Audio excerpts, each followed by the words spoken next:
दोस्तों, अगर मैं बात करूं कि 2021 के अंदर सबसे हॉट, सबसे गरमाया हुआ टॉपिक क्या चल रहा है आजकल। 2021 जैसे ही स्टार्ट हुआ, एक आग सी फैल गई, वो थी आरआरसी की। RRC group D. आप सब अवेयर होंगे इसके बारे में। हर जगह इसी की चर्चा है। बच्चों के अंदर अगर मैं देखूं, करोड़ों में फॉर्म भरे गए।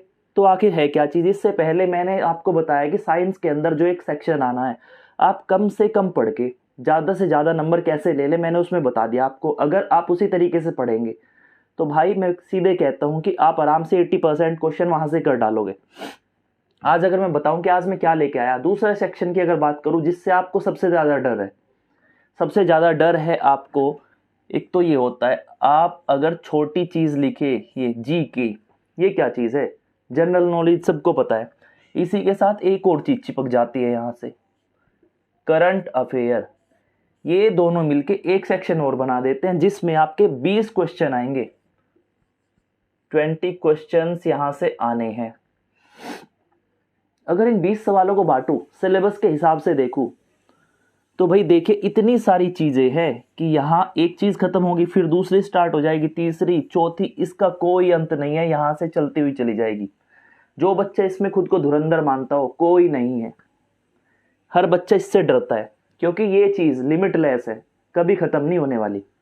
इसी में अगर बातें करूं, जीके के अंदर आपका क्या क्या आ जाएगा, यहाँ पे मैं मोटी मोटी सी चीज आपको दिखाना चाहूंगा कि भाई क्या आता है। देखिए, हिस्ट्री यहाँ पे आ जाती है आपकी, इकोनॉमिक्स आ जाता है, और इसी के साथ जियोग्राफी आ जाती है। ये चीज कॉमन कॉमन है, मतलब ये तीनों चीजें तो आएगी। करंट अफेयर, मतलब ये करंट अफेयर होता है जो हमारे डेली लाइफ में चल रहा है ना, इधर उधर,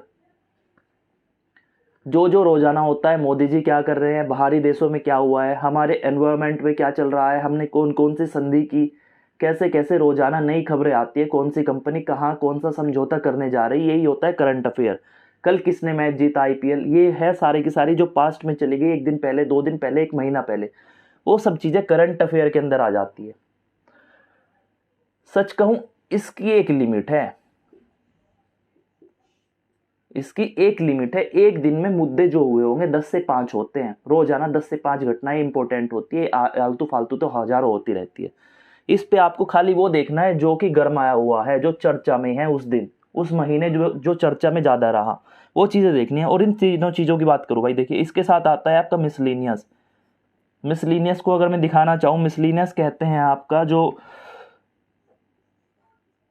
हर जीके की बुक के बाद एक एक्स्ट्रा चीजें लिखी जाती है कि भाई यूएनओ में क्या था, यूएनओ क्या है, स्पोर्ट्स में क्या क्या होता है, कौन पहले प्रधानमंत्री बने थे किस देश के, कैसे क्या है, कौन चांद पे सबसे पहले गया। ऐसी जानकारी जो है आपकी, किस चीज का हेडक्वार्टर कहाँ है, वो सब के सब मिसलीनियस में आती है। अब बात करूं इन तीन चीजों की, ये चीजें ऐसी है अगर आप इसमें घुस गए, कभी खत्म नहीं होने वाली।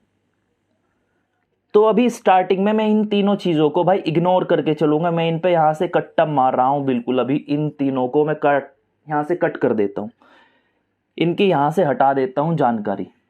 इन पे करेंगे थोड़ी देर में बातें। मिसलीनियस को ऊपर खींच के ले आऊं, मिसलीनियस। अब वहां देखिए आपकी स्क्रीन पे कुछ दिखाई दे रहा होगा कि कैसे कैसे क्या क्या चीज आपके जीके और इसके करंट अफेयर के सेक्शन में आएगी, क्या पूछेगा। भाई अगर मैं सीधे सीधे से बात करूं, सबसे पहले आप अगर लिखा हुआ देखे, उसी पे बात करते हैं कि स्पोर्ट्स लिखा हुआ है। स्पोर्ट्स का मतलब क्या है? खेल जगत जो है ना, ये हमेशा चर्चा में रहता है। रोजाना कहीं ना कुछ गेम चलता रहता है, कोई ट्रॉफी होती है, कौन सी ट्रॉफी कौन सा देश जीता है, किस किस के बीच फाइनल लड़ा गया था, कितने सालों के बाद जीती है, कौन से प्लेयर को कौन सा प्राइज मिला है। ये स्पोर्ट्स बहुत गरमाया हुआ मुद्दा है। बेसिकली अगर मैं बात करूं, ये आएगा आपका करंट अफेयर के अंदर ही आ जाता है। इसमें अगर मैं बात कर दूं भाई, इसके अंदर अगर ये कहता है इसमें 2 से 3 सवाल पूछे जाते हैं, 2 से 3 क्वेश्चन पूछे जाएंगे यहां से, जो पिछले एग्जाम को हम देख के अंदाजा लगाते हैं कितने सवाल कहां से पूछता है। तो अगर मैं बात करूं, ये तो मुद्दा बेसिकली हमारा करंट अफेयर के अंदर आता है। इसको करंट अफेयर में लपेट दो ले जाके कि भाई ये यहां आएगा। ये अलग से जोड़ा जाता है क्योंकि ये बहुत हॉट चीज है। स्पोर्ट में जाके रेलवे घुस जाता है, जरूर पूछता है, क्योंकि रेलवे क्या करती है, क्रिकेट भी खेलती है, उनकी टीम्स होती है, वो कहीं ना कहीं स्पोर्ट में इन्वॉल्व होती है, तो वो पूछने की कोशिश करता है कि बच्चा स्पोर्ट्स के बारे में कितना अवेयर है।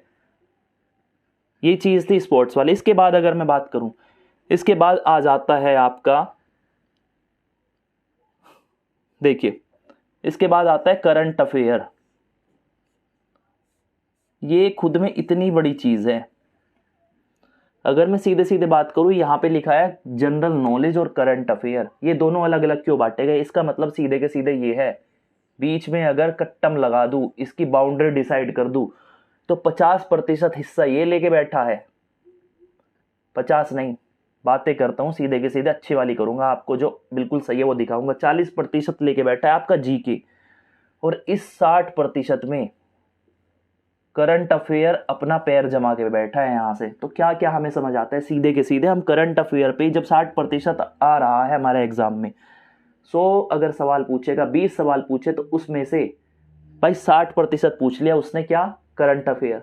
60% कितना होता है, 20 में से 12 सवाल होंगे। तो यहाँ पे अगर मैं कम से कम लगाऊं तो आपके 8 से 9 क्वेश्चन यहाँ से पूछे जाएंगे। 10 भी पूछ सकता है, 11 भी पूछ सकता है। कोई कोई शिफ्ट ऐसी हुई जिसमें 12 पूछे, किसी में 10 पूछे, लेकिन देखा गया मिनिमम 8 सवाल यहाँ से करंट अफेयर, जो कि हमारा 6 महीने 8 महीने पिछले वाला जो चल रही है चीज़ें, रोजाना अखबारों में आती है, वो चीज़ें पूछेगा यहाँ से। इसके बाद एक और चीज़ बताता हूँ कि इसके बाद क्या फोकस करे। इसके बाद आता है आपका मिसलीनियस।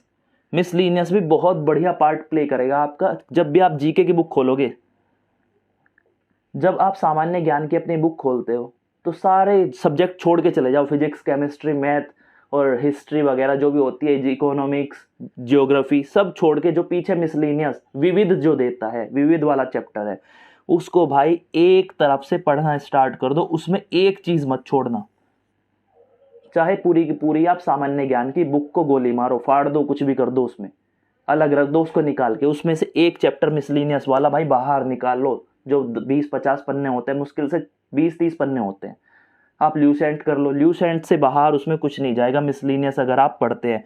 और मिसलीनियस के सवालों की बात करूँ तो भाई 4 से 5 क्वेश्चन यहाँ से पूछ लेता है। अब अगर मैं दिखाना चाहूँ आपको, मुझे सामान्य ज्ञान से कोई मतलब नहीं, ना मुझे पढ़नी हिस्ट्री, ना ज्योग्राफी पढ़नी, ना मुझे पढ़ना इकोनॉमिक्स, क्योंकि उनकी कोई लिमिट नहीं। एक बार पढ़ना चालू करूंगा, उससे आगे आगे आगे आगे लेके चला जाएगा, क्या पता वो कहाँ से पूछ ले। हिस्ट्री के आपके 3 सेक्शन होते हैं, आधुनिक भारत अलग कर देता है, पिछला भारत अलग कर देता है, जो बाद वाला आया था वो अलग कर देता है, मेडिवेल अलग है, एंशिएंट अलग है, और जो लास्ट में चला वो अलग। 3 हिस्से, मतलब 3 बुक तो हिस्ट्री की बन जाती है। ज्योग्राफी की भी 2 बनती है, एक इंडियन ज्योग्राफी बन जाती है, एक विदेशी ज्योग्राफी बन, वो क्या कहते हैं, भौगोलिक बनेगी, ठीक है, फिजिकल अलग हो जाती है, और उसी में विदेशों वाली ज्योग्राफी भी चल जाती है। तो भाई कोई लिमिट है क्या ज्योग्राफी की, हिस्ट्री की और इकोनॉमिक्स की? कोई लिमिट नहीं। तो प्लीज उन पे फोकस बिल्कुल ना करें, मैं कहता हूं अभी छोड़ के चले। पहली चीज आपको क्या करना है, सबसे पहले अगर मैं मोटी मोटी सी बात करूं कि देखिए, सबसे पहले मैं क्या दिखाना चाहता हूं, सबसे ज्यादा पूछेगा करंट अफेयर, तो आपका पहला टारगेट क्या है, पहली प्रायोरिटी ये है, करंट अफेयर को आप कैसे करें। अब इतना मैंने बता दिया, अब मैं सीधे दिखाता हूं आपको, यहाँ से ये हटा देता हूँ, आपको समझ आ गया होगा कि कहाँ आपको फोकस करना है जीके और करंट अफेयर के अंदर। इतना भी समझ नहीं आया तो भाई कुछ मत करना, आप एग्जाम में सीधे देके आ जाना, तुक्के मारना, वहां पे सिलेक्शन नहीं होगा। अब इसमें प्रायोरिटी की बात करता हूँ। प्रायोरिटी होती है आपको पहले करना है करंट अफेयर फोकस, उसके बाद आपको करना है मिसलीनियस विविध, इसके बाद करना है स्पोर्ट्स। ये 3 चीजें हैं, पहले नंबर पे ये आएगा, दूसरे पे ये आएगा, तीसरे पे आएगा ये। बात करता हूं, देखिए करंट अफेयर में क्या करें, लास्ट 6 मंथ पहले ये चीज उठा लो। जिस महीने में भी आपका एग्जाम होना है, मान लेता हूं कि आपका एग्जाम अप्रैल चल रहा है, मई में हो जाता है, तो अप्रैल तक के, अप्रैल से काउंट कर लो पिछले 6 महीने, अप्रैल का भी लेके 6 महीने पहले पढ़ो, पढ़ लिया जिस दिन, जल्दी जल्दी इसका उठाना, बिल्कुल भी डिटेल में मत कर देना कि हाँ एक ऐसी बुक लाओ जिसमें रामायण भरी पड़ी हो। भाई पॉइंट वाइज बुक लेके आना, जिसमें हर दिन का पॉइंट में नंबर 1 में आज ये हुआ, नंबर 2, नंबर 3, जिसमें 10 सवाल एक दिन के हो कम से कम, बस इससे ज्यादा नहीं। पॉइंट वाइज मतलब कि पॉइंट्स में जिसमें लिखा हो कि इस दिन में क्या हुआ, इस दिन में क्या हुआ, सीधे क्वेश्चन और answer, question answer, question answer. Theory वाली पे मत चले जाना, वरना सब गड़बड़ा जाएगा मामला। ये था 6 महीने। जिस दिन आप 6 महीने कर लो, इसमें 2 पिछले महीने और ऐड कर दो, 8 महीने हो जाएंगे। कम से कम आपको 8 महीने का आना चाहिए अगर आप एग्जाम देने जाते हो रेलवे का। वो कहते तो है कि रेलवे 1 साल का पूछता है, लेकिन 8 महीने तो पहले कर लो, जिसका 8 महीने हो जाओ वो 1 साल पे। तो क्या कहता हूं, सीधे के सीधे करंट अफेयर में 1 साल का रट जाओ, पहले 6 महीने, ये बाद वाला जो इससे पहले का है, जिस दिन एग्जाम हो उससे पहले 6 महीने वाला, जिस दिन ये हो जाए उससे पहले 2 महीने और ले लो, फिर ये हो जाता है तो फिर करो उसके पहले वाले, लेकिन 1 साल तक का करना है। उसके चक्कर में ये मत करना करंट अफेयर ही पढ़ रहे हो, इन दोनों को टाइम ही ना दो। फिर आता है मिसलेनियस। मिसलेनियस में मुश्किल से 25 पेज होते हैं। रोजाना टारगेट बनाओ, आधा पेज पढ़ेंगे, लेकिन जहन में दिमाग में उतार के अच्छे से कि हाँ दिमाग में भर जाए वो चीजें, रिवाइज भी करना। 1/2 पेज है, मतलब कि सीधे के सीधे 50 दिन में आपका हो जाएगा। 50 दिन से पहले आपका पेपर भी होने वाला। मैं सीधे कहता हूँ भाई 30 से 40 दिन तो अभी पक्का लग जाएंगे आपका एग्जाम होने में। अगर पोस्टपोन आपका एग्जाम नहीं होता, कोरोना की कंडीशंस देख के अंदाजा लगाया जा रहा है कि आपका एग्जाम थोड़ा पीछे होगा, डिले हो जाएगा। अभी तो डेट ही नहीं आई, वो कितना भी डिले कर सकता है। अगर डेट आ जाती तो तब थोड़ी दिक्कत थी, अभी डेट ही नहीं आई। तो यहां से सीधे सीधे कहता हूं कि दूसरे नंबर पे मिसलिनियस करना, छोड़ मत देना कुछ भी उसमें चीज। फिर इसके बाद स्पोर्ट्स, किस दिन कौन सा गेम लड़ा गया, कौन सी ट्रॉफीज किस टीम को दी गई, ये रेलवे जरूर पूछेगा। स्पोर्ट्स के अंदर क्या खेला जा रहा है, ये गेम्स, ये वाले जो 2022 में कहाँ होंगे, एशियन गेम्स, ऐसे ऐसी चीजें पूछता है। ओलंपिक कहाँ होने वाला है, जिस साल भी होगा अगले आने वाले टाइम में, ऐसे ऐसी चीज पूछेगा। स्पोर्ट्स के अंदर वो रट जाना।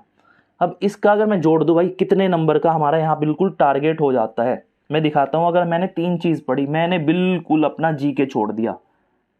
जनरल नॉलेज में छोड़ के जाता हूँ, सामान्य ज्ञान मेरे से नहीं आता, उसका सिलेबस बहुत ज्यादा है, मैं नहीं पढ़ सकता, मेरे में इतनी हिम्मत नहीं भाई। मैं आपको बता रहा हूँ कि एग्जाम कैसे जल्दी से निकले, बस इस पे फोकस करो। स्मार्ट स्टडी यही होती है कि कहाँ से क्या पूछ रहा है, कम से कम पढ़ के ज्यादा नंबर कैसे ले लूँ। इसमें अगर मैं लगाता हूँ मोटे मोटे ज्यादा सवाल लगा लूँ, 3, 9 और 5। 3, 9 और 5 कितना हो गया, 9 और 3 हो गए 12, 12 और 5 हो गए 17। 17 सवाल तो यहाँ से बन गए। पहले वाले लगा लेता हूँ, अगर सब में कम से कम आए, 8 और 2 10 और 4, 10 और 4 हो जाते हैं 14। ये तो हमारा डाटा हुआ पिछले पेपर को देखते हुए। मैं कहता हूँ किस्मत आपकी खराब है, इस बार इस सेक्शन से इतना नहीं पूछा जाएगा। मैं कहता हूँ इतना नहीं पूछा अगर अब इस बार, तो मैं मोटा मोटा लेके चलता हूँ ना भाई। 14 तो हमारा मिनिमम था, मैं इसमें से भी 2 सवाल कम कर लूँ, 12 क्वेश्चन तो यहाँ से सीधे के सीधे आ जाएंगे। 12 सवाल, 20 में से आपने 12 किए और 8 सवाल जो आते हैं उनको छोड़ दिया, तो 20 में से 12 सवाल कर दे, कम है क्या आपका? 60% स्कोर कर रहे हो। और भाई जिसके 60% मार्क्स बनेंगे वो सीधे के सीधे कट ऑफ क्लियर कर जाएगा वहां, वो भी टॉपर बन के। क्योंकि क्या होता है, सबसे कम बच्चा अटेम्प्ट करता है जीके के अंदर, जीएस के अंदर। ये जो होता है, ये जो होगा ना करंट अफेयर, ये वाला सेक्शन और जीके वाला सेक्शन, इसमें बच्चा तुरंत डरता है क्योंकि इतना लंबा सिलेबस होता है। कितनी भी मेहनत कर लो फिर भी ज्यादा से ज्यादा, कोई धुरंधर भी है ना 15 क्वेश्चन करके आएगा, 15 तो फिर भी उसके गलत होंगे, कॉन्फिडेंस में मारा जाएगा, 5 सवाल गलत ही करके आएगा। कोई 100% नहीं पढ़ के जाता। हिस्ट्री में ऐसे घुमा देगा, जियो में ऐसे घुमाएगा, जियोग्राफी में, तो वो चीज फोकस ना करें। मैं सीधे कहता हूं कि 12 सवाल यहां से सीधे सीधे 12 का टारगेट रखो, 20 में से 12 सवाल मुझे करने हैं और कम से कम पढ़ के 3 सेक्शन पढ़ के जाओ बस। मिसलिनियस के अंदर ही आ जाएगा आपका कौन विश्व सुंदरी बनी, ये करंट अफेयर में सारी ये दोनों चीजें सब चीज कवर कर लेगी आपका। ये दोनों नहीं, सॉरी, हाँ, करंट अफेयर, स्पोर्ट्स और मिसलिनियस, हाँ ये दोनों चीजें तो आपका कर लेगी करंट अफेयर। और मिसलिनियस में आपका आ जाएगा बेसिकली जो आपके फैक्ट होते हैं पहले से चले आ रहे हैं, वो चीज कभी नहीं बदलती। उसमें से भी रेलवे पूछेगा किस देश की मुद्रा क्या है, कहाँ कौन सी संसद का कौन सा नाम है, कहाँ कितनी सीटें हैं लोकसभा की, ऐसी ऐसी चीजें पूछेगा। रेलवे यही चीजें पूछता है, बिल्कुल सब्जेक्ट में नहीं घुसेगा, हिस्ट्री वगैरह में उसको मतलब नहीं। ये था आपका 12 नंबर कैसे आ जाए मोटे मोटे, अगर आपको देखना है कि भाई 12 नंबर मेरे को आ गए। अगर फिर भी कोई धुरंधर बनना चाहता है, कहता है मैं तो पढ़ूंगा, जो सब्जेक्ट्स हैं उनको पढ़ूंगा मैं, सामान्य ज्ञान के जो सब्जेक्ट दिए हैं सिलेबस में दिए हैं, तो ज्यादा उनमें से पूछ लिया तो क्या करूं। अब बचता है आपका हिस्ट्री, जियोग्राफी और इकोनॉमिक्स, इनकी कहानी बताऊं भाई, खुद में इतना लंबा सिलेबस है, कभी नहीं पढ़ सकते, कभी पूरी चीजें आप पढ़ ही नहीं पाओगे। अंदर से घुसा के पूछ लिया तो कैसे करोगे। उसमें भी अगर दिखाऊं, देखिए पिछले क्वेश्चंस में, मतलब पिछले सालों में क्या हुआ इकोनॉमिक्स का, इकोनॉमिक्स ने सबसे पहले हिस्ट्री की बात करेंगे, 2 से 3 कहीं कहीं 1 सवाल भी पूछा है, कहीं 3 भी पूछे है, कहीं 2 भी पूछे है। ज्योग्राफी की बात करूं 1 से 2 सवाल, ठीक है। इकोनॉमिक्स की बात करूं, ज्योग्राफी में भी हाँ 2 से 3 पूछे हैं, इकोनॉमिक्स में आपके 1 से 2 क्वेश्चन पूछा है। अब जोड़ लो, ये चीजें एक में कम होगी तो एक में बढ़ जाएगी, मुश्किल से इसमें ज्यादा से ज्यादा 2 दूनी 4 और 1 5 और 1 6 सवाल 7 सवाल बनते हैं। 6 से 7 सवाल सबके जोड़ के आने हैं। इन 6-7 सवालों का सिलेबस 12-13 नंबर वाले सिलेबस से कहीं गुना, मतलब कि 3-4 गुना है। तो इन चीजों को छोड़ के चले। कोई अगर पढ़ना भी चाहता है तो भाई पहले सीधे सीधे हिस्ट्री को तो बिल्कुल मत उठा लेना। पहले हिस्ट्री में भी आपका आधुनिक भारत जो है ना, मॉडर्न हिस्ट्री, जो गांधी जी आए थे वो वाला पीरियड पढ़ना। उससे पहले 2 चीज छोड़ देना, एंशियंट वाली और मेडिवियल वाली, जिसमें राजा वाजा थे, वो छोड़ के चलना। ज्योग्राफी में बेसिकली जो आपको समझ आए वो पढ़ते चले जाना, ज़्यादा डेप्थ में मत घुसना। जितना समझ आता जाए, वोल्केनो क्या होता है, ज्वालामुखी वगैरह, ये सारी चीज़ें कितना है, परत कौन सी होती है धरती के ऊपर, कौन सी कहाँ कोड होता है, मेंटल कौन सा होता है, हमारे ऊपर जो परतें हैं क्या होती है वो आकाश में, ठीक है, शोभ मंडल कहाँ है, आयन मंडल कहाँ है, तो वो चीज़ें पढ़ के चलना जो इजी। इकोनॉमिक्स में बेसिकली, इकोनॉमिक्स किसी को नहीं आती, आपको, मुझे भी नहीं आती। इकोनॉमिक्स में 1 या 2 सवाल पूछेगा, और उसमें भी आप ये देख लेना, बैंकिंग सिस्टम पढ़ लेना थोड़ा सा, मेन चीज़ें सी पढ़ना, जैसे जनसंख्या क्या होती है, ऐसी ऐसी चीज़ें जो सबको से इजीली समझ आ जाती है, वही पढ़ना। तो ये चीज़ें थी 6 से 7 नंबर वाली। मैं तो कहता हूँ इन्हें छोड़ के चलो, जब पहले वाले वो 3 सेक्शन हो जाए उसके बाद करना। और ना आपके, मैं कहता हूँ अगर मेरी चीज़ फोकस करी तो 20 में से भाई 15 सवाल आपके सही जाएंगे यहाँ से, और इतना अगर कर दिया टॉपर बन जाओगे। ये थी आपकी करंट अफेयर और जीके की बात। अब रीजनिंग और मैथ्स किसी ने पूछा है कि भाई उसके बता दो, वो अगली क्लास में आपको बता दूंगा, लेकिन प्लीज़ ये करके चले। मैं चाहता हूँ कि आप कम से कम पढ़ के, कम से कम बर्डन के साथ एग्जाम में जाए और सारे सवाल कर दे, स्मार्टनेस दिखाए अपनी वहाँ पे पढ़ाई में कि मेरे को सब चीज़ नहीं पढ़नी, जो ईजी है और जो आता है उसी पे फोकस करूँ।